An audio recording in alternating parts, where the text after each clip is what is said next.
cozy. Welcome. Look how cozy we are in our big giant sweaters. Crowsy. Crowsy. Crow's feet. Why not? Hi, welcome back to Millennial Movie Club. Two things millennials love: crow's feet and movies. I am one of your hosts, Jaz Zapatos. And a fun fact about me is I would live my life in Princess Diana style every day if I could, which is big, gigantic sweater, bike shorts, or leggings, depending on the weather. Okay. And today, I get to wear a big, cozy sweater that is also Sweet Tea Studio swag. She's got the merch on. She's wearing the merch. Well, when you're famous, they let you do anything. So. Yeah, for sure.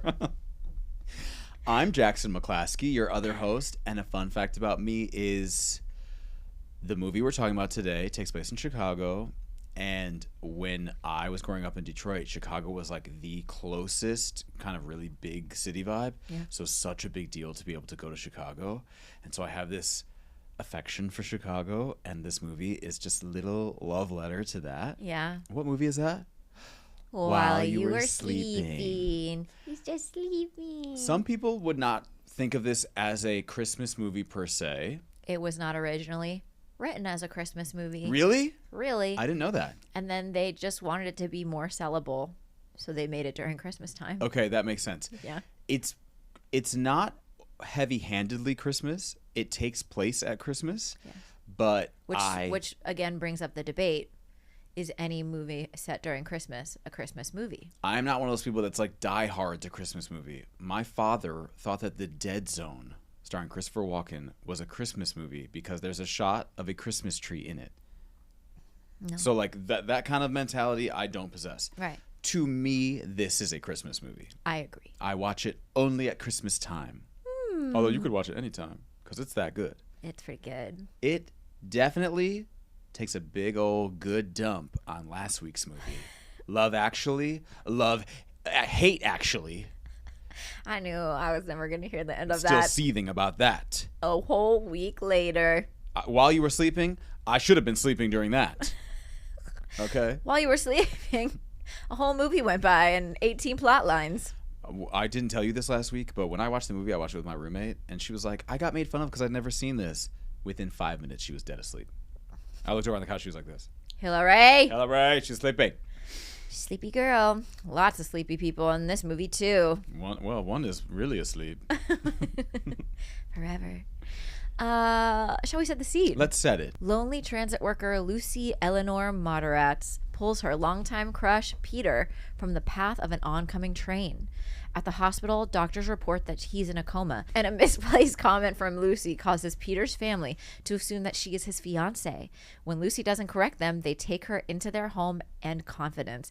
Things get even more complicated when she finds herself falling for Peter's sheepish brother, Jack. Sheepish? I wouldn't really call him sheepish. Mm-mm. You're wrong. This cast is just chef's kiss. It's very good. It's such a good cast. Led by my girl, Sandra Bullock. Sandy Bullock, I feel like, and I are like cut from the same cloth in the acting world. Okay. Like, I feel like I could play a lot of parts she's played. Miss Congeniality would eat that up. Okay. I don't hear you agreeing. Do you need me to agree? I guess not. Well, last week it was I'm going to be Cher, and now you're Sandy Bullock.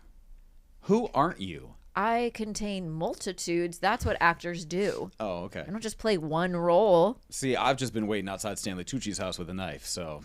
Any day now. Any day now. I got that. Cut pasta with him. I was about to say, I got that Bruce Willis news, and I jump for joy, but that's fucked up. Well, that's staying in. Oh, well. Speaking of Sandra Bullock playing Lucy, we know her from Miss Congeniality, Speed, Divine Secrets of the Sisterhood, Practical Magic. The role of Lucy was originally written for Demi Moore. Oh, really? Oh. I don't like that. I don't like it either. I could see it happening, but I don't see it being as good. Demi Moore with her G.I. Jane haircut. That I would watch. While Speed had just come out the year before, this was Sandra Bullock's first romantic comedy, and it secured her place as one of Hollywood's top actresses. Wouldn't be her last. One of my mom's favorite movies, The Proposal. Sandy Bullock is great in that. She is. Yeah. She was voted most likely to brighten up your day by her high school class. What does that mean? It's just a fun fact. They ran out of shit to give people, and they're like, "Oh, what should we give Sandy?" And they're like, most likely to brighten up your day. And they're like, everyone doesn't need one of these, right? And like, no, everyone needs to be included. Okay. It's one of those small Montessori schools or something. That's a DEI accolade if I ever heard one. Most likely to brighten up your day. But you know what? Every time she smiles, it does brighten my day. Oh.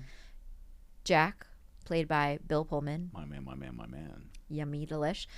We know him from Spaceballs, Casper, Independence Day, etc. The Sinner.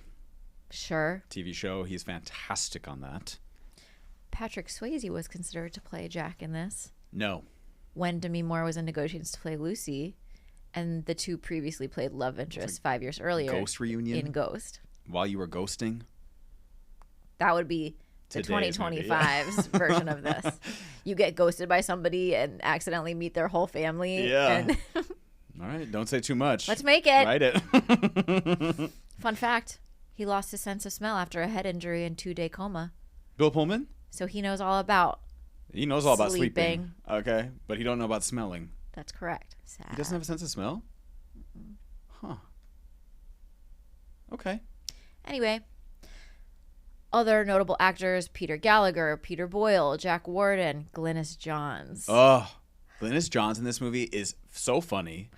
For those who don't know, Glynis Johns plays the grandmother. She also played the suffragette mother in Mary Poppins. And when I say she is the same.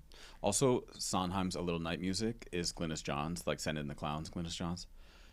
She is so wonderful. And to see actors have that long of a career that we can see them at, in the 60s in Mary Poppins and then in the 90s playing basically dust, really old. Fantastic. I love that. So good. Yeah. I just kept wanting her to start singing.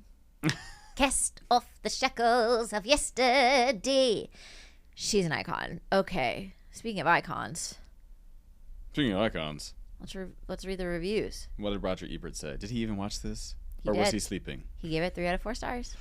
See? Mm-hmm. He has redeemed himself from last week when he really enjoyed Love Actually. He surprises you sometimes and disappoints you sometimes, but he's always watching. Oh. He's in here. He's right behind you. That's the Christmas horror film I want to see. He writes, While You Were Sleeping is one of those movies that blindsides you with its charm. It starts out seeming sappy and your expectations sink. Is everybody in this movie going to be cuddly and sort of dumb? Is every emotion and plot development going to be given a long wind-up before the pitch?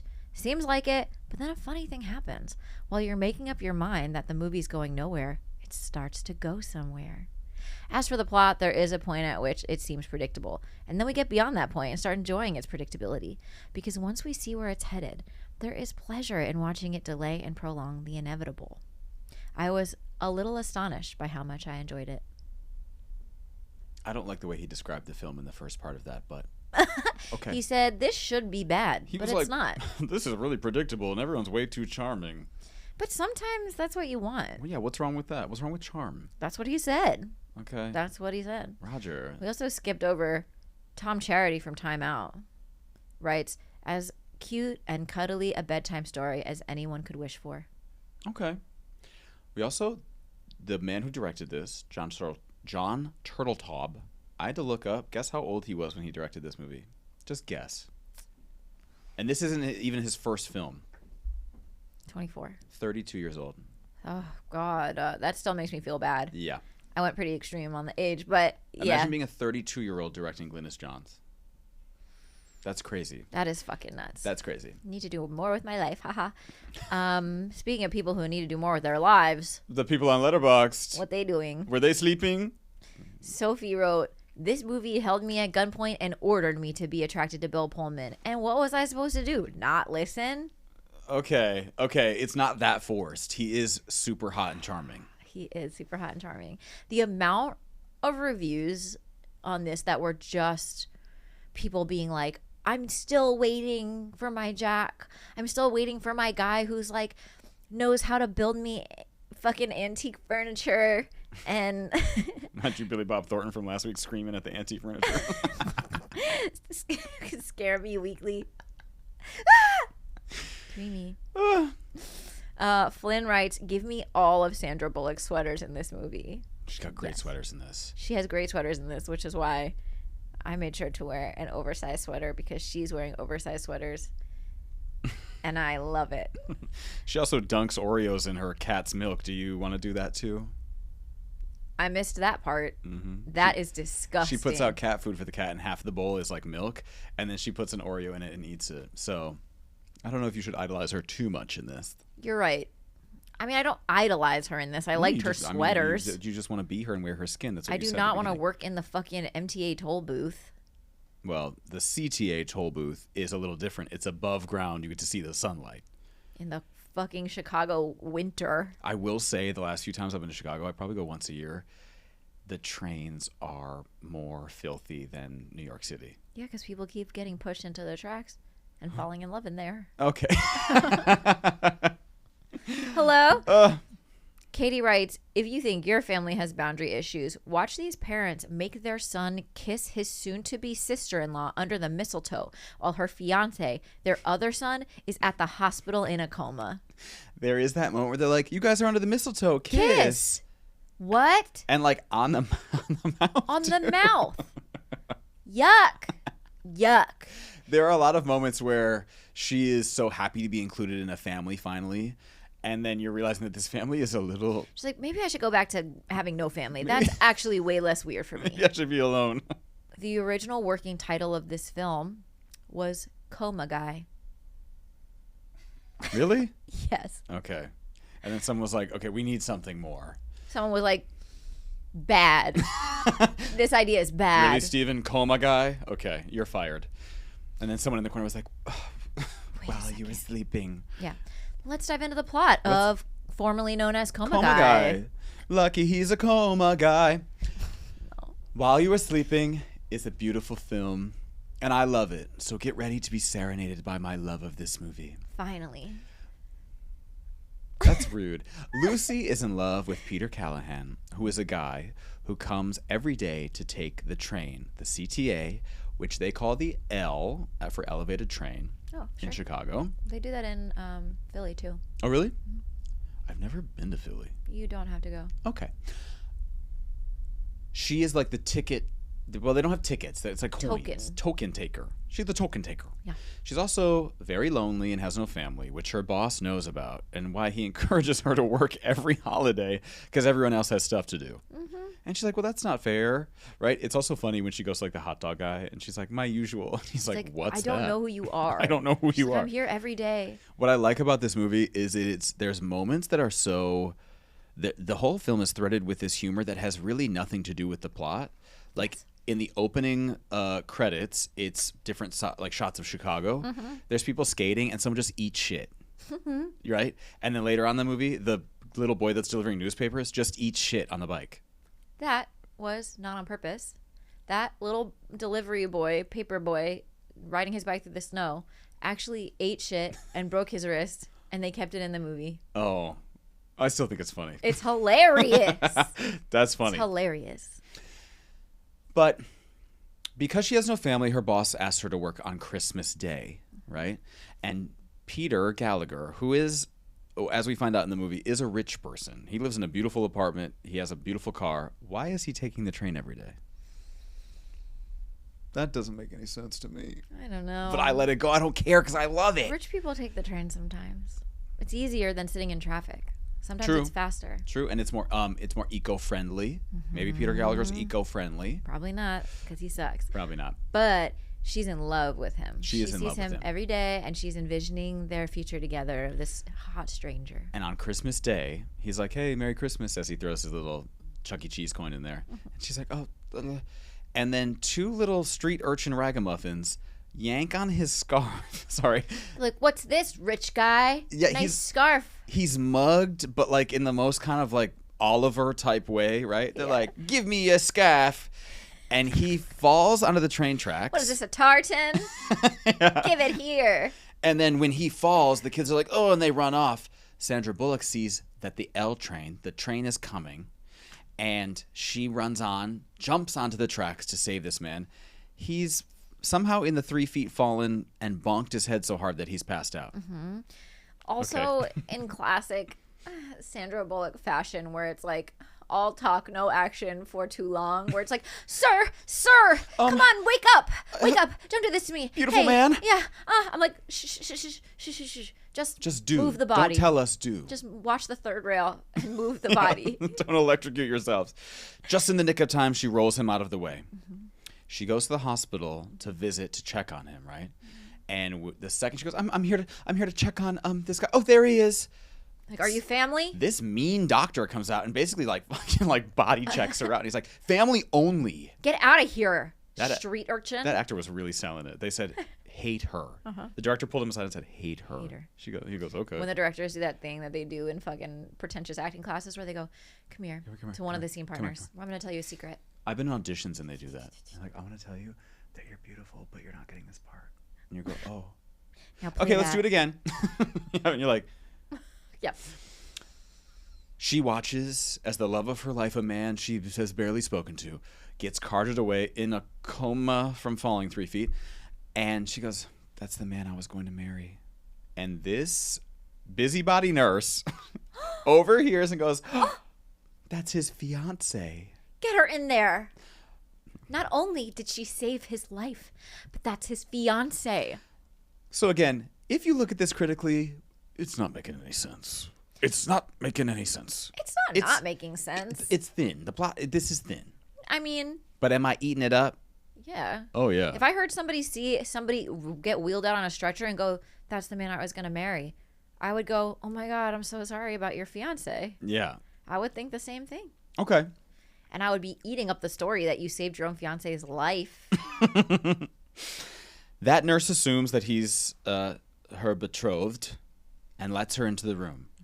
All of a sudden, his entire family bursts into the room. And it's like, oh my God, Peter, who are you? And the nurse goes, well, that's his fiance. And she's like, that's the first time she hears it, Sandra Bullock, Lucy. She goes, I'm a what? And they go, fiance? We didn't know. Peter was engaged. They haven't really spoken to Peter in a while. Apparently he's been so busy that he hasn't seen the family. And they're like, douche. But also, the grandma makes it very clear that she has heart problems. Yes. And she cannot be shocked or disappointed or she will die. Yes. There's grandma, the Godfather, the dad, the mom, the sister, and then there's this neighbor who is the godfather. Yes. And upon a few watches, you could think that maybe that's his grandpa, but it's not. He's not related. Because that's important, because he is adopted into this family the same way that we are about to watch Lucy become adopted into this family under the guise that she is actually Peter's fiance. Mm-hmm. And what's he going to say? He's asleep. And they're so grateful to her for saving his life that they just, they love her. Right, from the jump. Mm-hmm. She leaves that room and she goes to the nurse. She goes, why would you say that I'm his fiance? She's like, well, that's what you said. And then she goes, I'm not. And she goes, well, next time you have a monologue outside, say that you're a sad, lonely piece of shit. She did say that. Yeah. That's a crazy line. Not the piece of shit part, but yeah. Yeah. She's like, say that you're a sad, lonely person. Say you're drinking out of your cat's milk bowl. Yeah, don't put this on me. Be honest. Don't put this on me. So she goes back to the hospital by herself, and she out loud confesses to the sleeping Peter Gallagher, who plays Peter Callahan, that she's like, I've never even really talked to you, and now I'm like wrapped up in this. The Godfather, Saul, the Godfather. Always watching. He's an Italian with a gun. He's outside, and he overhears her confession, right? But he doesn't say anything, keeps it to himself. Yes. The next day at the hospital, because she falls asleep next to Peter while they were both sleeping, the whole family comes in and they're like, Lucy, we're so happy to see you. We didn't get to celebrate Christmas because our son fell on the train tracks and almost died. We want to invite you to our belated Christmas. And she's like, oh, I couldn't. I have to go to work. I have to take Chuck E. Cheese coins. And they're like, no, please, we insist. She goes. The grandma's like, if you don't, I will die. I will die. I will die. She goes to their belated Christmas.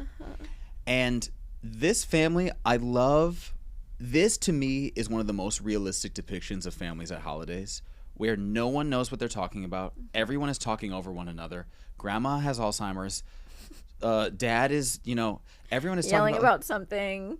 Yes, it's big family vibes. where you just hear like one person say something. And this goes, I didn't say that that Joey Delmonico was Spanish. Well, what did you say? Yeah.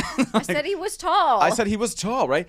That is such a great representation of what that really is like to sit in a room full of aging family members, right? A dream come true to Sandra Bullock. Who's Sad, so lonely Lucy. sad and lonely. She gets to meet, which they say, oh, you'll get to meet Jack. She goes, who's Jack? The Jack brother. Skellington. He's about to come in. Jack is Peter's brother. While Sandra Bullock is sleeping on the couch, he comes in and he's like, who's that? Who's Lucy? Peter's fiance. Peter's That's not fiance. Peter's fiance. He doesn't have a fiance. Right away. He He smells something fishy in the milk. is in the cat bowl In milk. the camel milk. She wakes up really early and tries to leave the house without being noticed, and he's sitting on the steps waiting for her. Hey. He's like, hey bullshitter. And she's like, oh, hey. And she's about to. There are so many moments in the movie where she is about to tell the truth. Mm-hmm. And Or about to get caught in a lie. mm-hmm. And he's like, welcome to the family. And she's like, oh, Okay. okay. Now I'm Thanks. going to start spying on you. Mm-hmm. Peter's actual girlfriend leaves a message on the phone in their his apartment, and it's like, "Hey, Portugal's been lovely, but I've done some thinking. I actually am going to accept your while I was sleeping, Parallel universe. while I'm having a stroke, while you." Let's run that back. Peter's actual girlfriend calls and leaves a message. And Ashley or something. Some mean white girl name. yeah, I think it is Ashley. Yeah.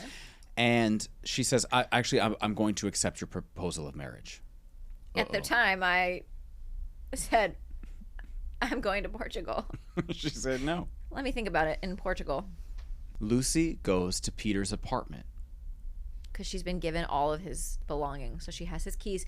And there's a can of cat food. She's like, oh my God, there's been a starving cat in that apartment for days. For days. So she goes, and as she's calling for the cat, she kicks open the swinging kitchen door, and it hits Jack right in the face because he's been following her. Mm-hmm. Crazy. Mm-hmm. Saul, the godfather, comes to visit Lucy at the apartment, and he's like, hey. Because earlier, outside of Christmas, he basically pulls her aside, and he's like, I would never let anyone hurt the Callahans. And she goes, I don't have any intention of hurting them. Right. And he goes, I believe you. But at her apartment is when he says, hey, I know what's going on. Mm-hmm. I know that you're not actually, right? Mm-hmm. So he kind of has like a moment where he is very kind to her in a way that she's like, I'll confess. I'll do it, right? But she's like, look, I've never had a family. And these people have taken me, and I don't want to hurt them, and I don't want to hurt Grandma. Grandma's going to die. Literally any moment. And Saul says, you know what? It's okay. I'm going to, I'll help you because you've given the Callahans a gift, which is you brought Peter back to them. Yes. I'll help soften the blow. Mm-hmm. I'll be super honest. Because Peter's been so business forward and business savvy and all this that he's been missing, that you've brought Peter back. And that's really... the greatest gift of all. Oh, the prodigal son is back. Mm-hmm. Jack and Lucy are starting to fall for each other in these moments that we get. They're just very compatible. Mm-hmm. The chemistry is so delicious. Because he also is like, he keeps like snooping around her apartment. He thinks maybe she's dating like her fucking weirdo neighbor Joe Jr., who she's not dating. Like every time he tries to catch her in a lie and trip her up, she ends up like proving him wrong. Including one of the strangest parts of the movie. Earlier, one of Peter's fellow coworkers was like, did he say that wasn't an accident? It was an accident. There was a pencil in my back pocket. We were playing basketball. And you don't know what that's about. And then when Jack follows Lucy into the hospital room at one point, he goes, well, prove that you know him. Who's his favorite Three Stooges? And she's like, Curly. And he goes, well, that's everyone's favorite. He just keeps trying to like catch her in a lie. And the family's like, what the fuck are you doing? And she goes, well, I know how I can prove it. Peter has one testicle. And everyone's like, huh? And she goes, yeah, there was an incident about 2 months ago with a pencil in the back pocket while he was playing basketball, and he has one testicle. The mother of this sleeping adult male. They're like, who's going to check? Why wouldn't it be another dude in the room? I wouldn't want to look at my brother's testicle. Okay, I didn't think about even the dad. I wouldn't want to look at my son's testicle. No one needs to look at his testicle. No. But the mom is like, I'll do it. I've seen it before. Maybe not in this form. She lifts up the blanket, and then she sticks her hand under there. Like, okay, at this moment, Lucy, you have every opportunity to be like, I don't want to be a part of this family anymore. Literally, this is the time. Yeah. This is the moment. But Grandma's there. But Grandma's going to die. Glennis Johnson's Grandma might have died right there when she started talking about him having one ball. Jack works for his father. And they do, when someone's died, they go collect all the furniture, estate furniture, and they resell it. But Jack actually wants to design his own furniture. Mm-hmm. He comes to drop something off. It's an engagement gift, and it's a piece of furniture. Mm-hmm. And in the back of the truck, she's like, that's beautiful. That's for me. And he goes, no, you get the shitty couch. It's a love seat. But they go to drop it off, the shitty love seat, at Peter's apartment. And this is when the two of them, because they get boxed in the car, they get to walk together and they start talking. And they're laughing. They're laughing. They're slipping around in the snow. If you could go anywhere in the world, where would you go? And she goes, Florence, Italy. She's like, I have a passport. I have no stamps in it. I've never been anywhere. My dad told me about it. And she confesses, like, my mom died when I was very young, and then my dad got really sick a few years ago. We moved here to do some experimental treatments, and then he passed away last year. So she is very clearly all alone. But they start slip sliding in the ice. But they start slip sliding into each other. They're laughing. There is, whenever I talk about on-screen chemistry in movies, there is on-screen chemistry between Bill Pullman and Sandra Bullock in a way that I don't see rarely ever in movies. Right. Truly. When their chemistry turns me on, that's when you know it's real. That's when you know it's real. He rips his panties open. Oh. By accident. By accident, his not pants. On purpose. Not real, his pants. Jack and Peter's little sister and her friend come to visit, or they want to get on the train for free, I guess. They can't pay the 5 cents. Like, we know somebody who works here now. Uh-huh. We're in VIP. But in the booth, Lucy's coworker is like, wait, you're getting married? And she goes, pregnant? And she goes, wait, are you pregnant? She's and like, as a joke, she goes, I'm pregnant. pregnant. But the little sister's friend only hears that, right? So later when she comes home, the little sister's like, guys, I have big news to the entire Callahan family. Lucy's pregnant. What I like about this movie is that we take the premise that she's lied and it starts to spiral out of control, and then we get little more lies and lies and lies, right? Mm-hmm. That's what happens with lies. That's always what happens. You know what they say about lies? I don't. What do they say? No, you know the saying. I don't. Lies start small. Lies are like snow.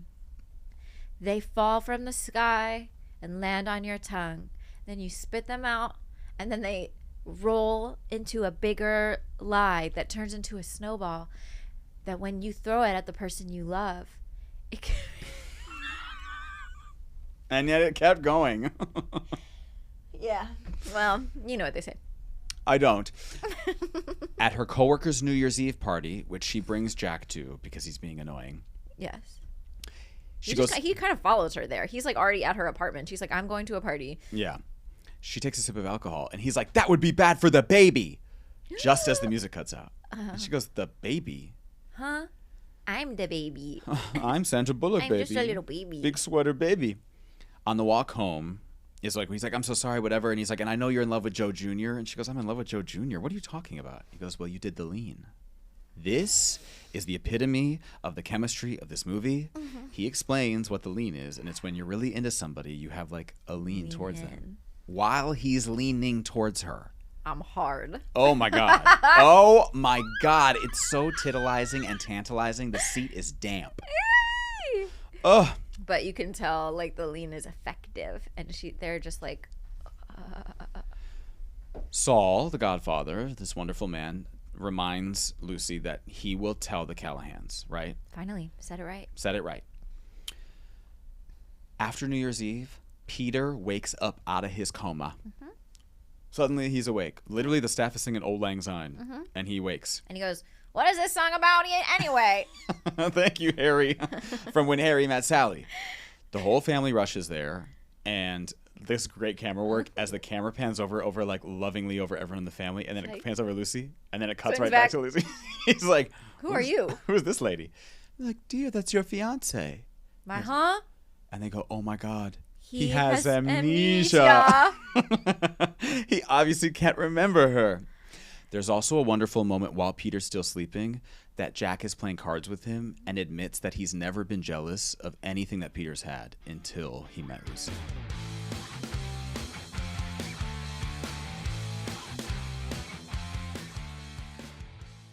Let's face it, podcasting is no longer just an audio format. We have gone full video. Everyone has. And so to produce a great looking video podcast once a week or twice a month while also doing the rest of life, that's a lot.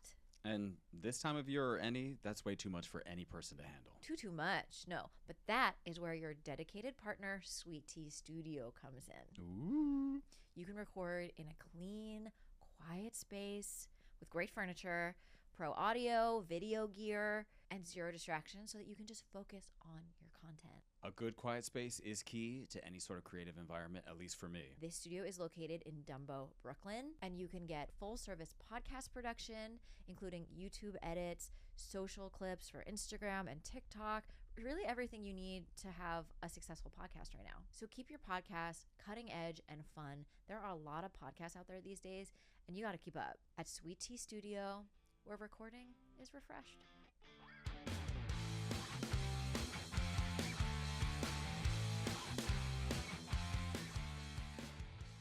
Fun fact. Tell me. Couple things. Originally, this movie was meant to be about a woman in a coma and a man pretending to be her fiance. Creepy. And that's what everybody thought. They said this is predatory as hell. So they changed it.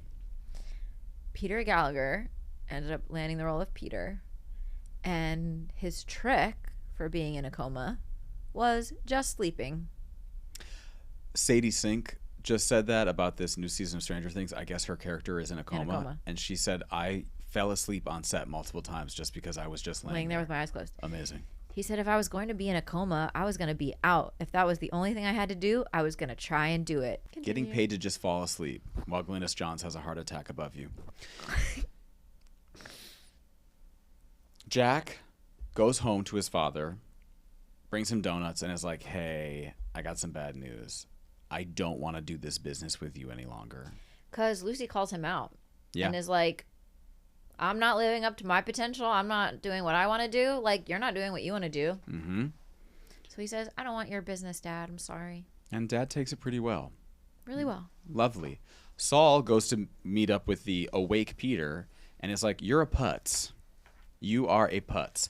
And Saul is trying to orchestrate that, like, maybe we can keep Lucy still in this family.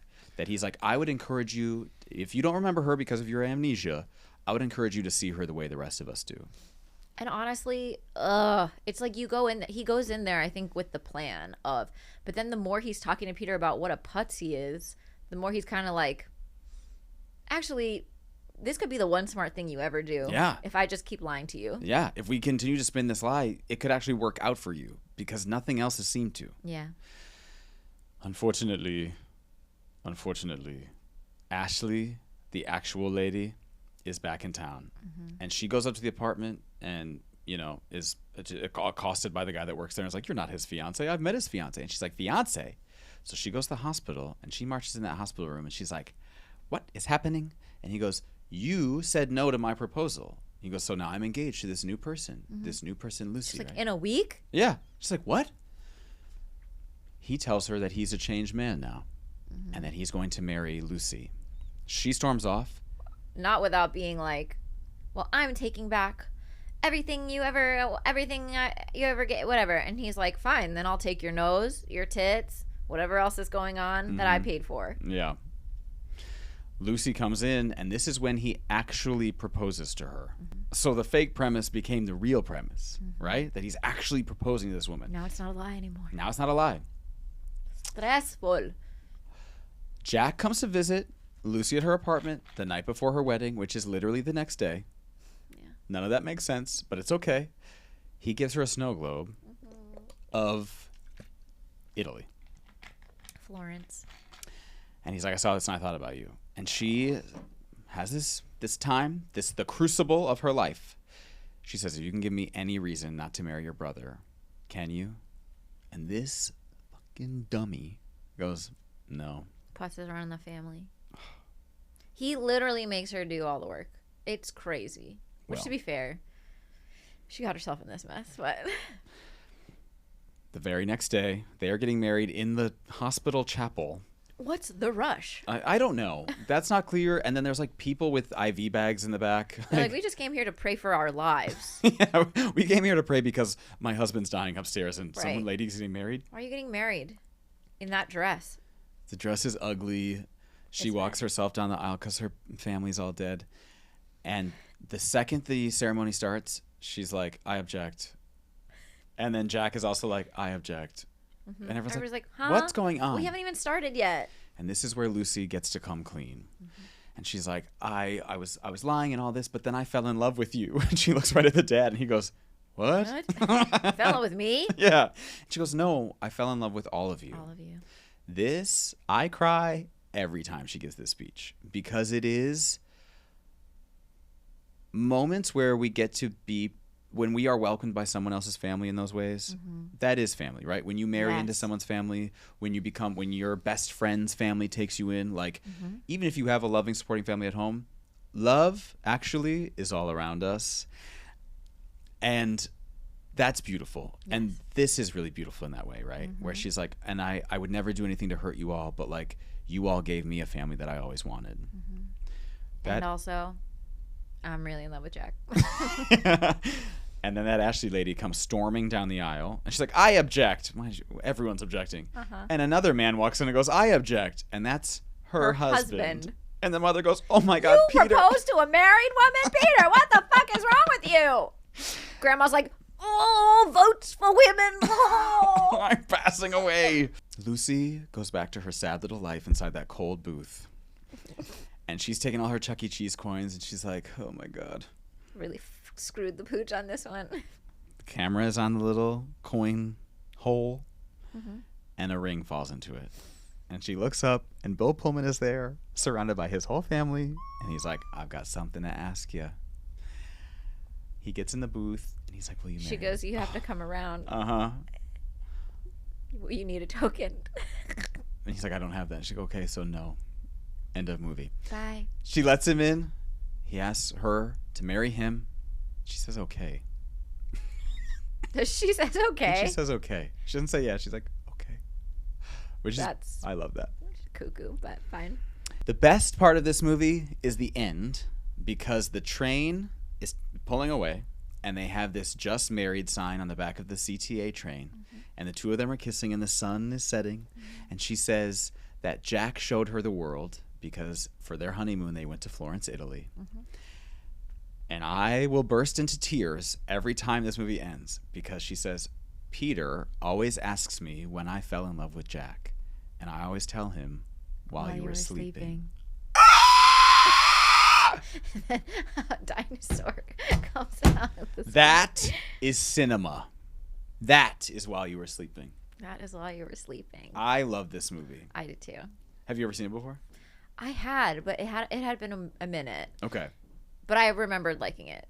I had never seen this until a few years ago, and I randomly was on Disney Plus and was like, what's this? I watch it every year now. It's so good. I love it. I love how you, like, almost every movie we've done, you're like, okay, I watch this one twice a year. I watch this one once a month. This one I watch every year at Christmas.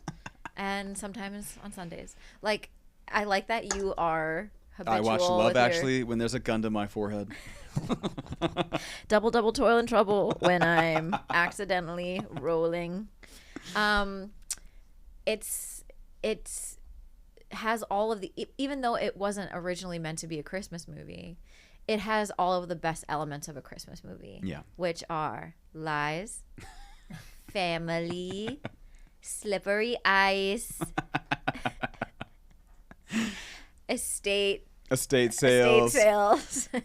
But to me, I think a lot of Hallmark movies try, and even a movie I don't necessarily love, The Family Stone, try to encapsulate what it is like to be a family at Christmas. I think this movie does it really well naturally. Yes. To me. And also like a lesson to the people that are like, yeah, your family might be big and loud and annoying, but also like be thankful that you have family. Some people don't have a family. Some people don't have family. They have to work on Christmas. Nobody remembers their hot dog order. Even though she orders it every day. And it's just mustard. Which, I love Just Mustard. Just Mustard by Calvin Klein. That's the ad you're gonna do. My signature scent. No, I love it. It's just yummy. It's literally just so yummy. Gets you in the spirit, makes you want to fall in love, makes you want to fall in love with that person's brother. Messy boots. But and Sandra Bullock is just, she's perfect in this part. She is. Her like vulnerability and awkwardness, but also like she's very grounded as an actor. This is also, they were also in talks for this to be originally they had pitched it to Meg Ryan's production company to get her to star in it, which like this could have totally been a Meg Ryan movie, but I feel like Sandra Bullock brings in the bit of it that is like there's like a sadness and the loneliness there that like it just is so sweet. Meg Ryan doesn't possess any loneliness. She probably does now that everybody knows she only eats the crust off of the bread rolls. Okay. Thanks to you. I will give this movie 9 out of 10 leans. God damn it, that was gonna be mine. Not 9 out of 10. I had to be quiet for a second just to read your thoughts, steal them for my own. I thought you were going to do Chuck E. Cheese tokens. Sorry. No, I can't do that either. Sorry. I love this movie. Again, watch it every year. I will watch it every year until it is removed from Disney Plus, and I'll have to find some sort of DVD of it. But, yeah, again, what you say about Sandra Bullock, I think, for me, Sandy Bullock is gorgeous, right? But also is very unique looking and not like a she's approachable gorgeous, not like a stereotypical, like she's very girl next door gorgeous, which I love. And her and Bill Pullman, I want to watch do naked stuff together. So I will give this movie 10 out of 10 sleeping Peter Gallaghers. That's good. Yeah, I love it. This was a cozy Christmas watch. Yeah, this made my butthole warm. This eased me into the season. Or maybe for it's sure. the burrito I ate this morning. We won't know until later. We won't know until we got to throw out this couch. Where? At Sweet Tea Studio. Doug will let you shit on the couch. Just kidding. Don't do that. And we will be checking out another holiday film next week. That's right. What is it? We don't know yet. We don't freaking know. We want you to shiver with anticipation. We are flying by the seat of our panties. For us and for you. Keep it organic. Keep it spunky, sharp, alive. More words. But also, if there is a Christmas movie you're dying for us to cover, or a holiday movie of any holiday, whatever your denomination, oh yeah, let us know. Right? Yes. Okay. Bye. Okay.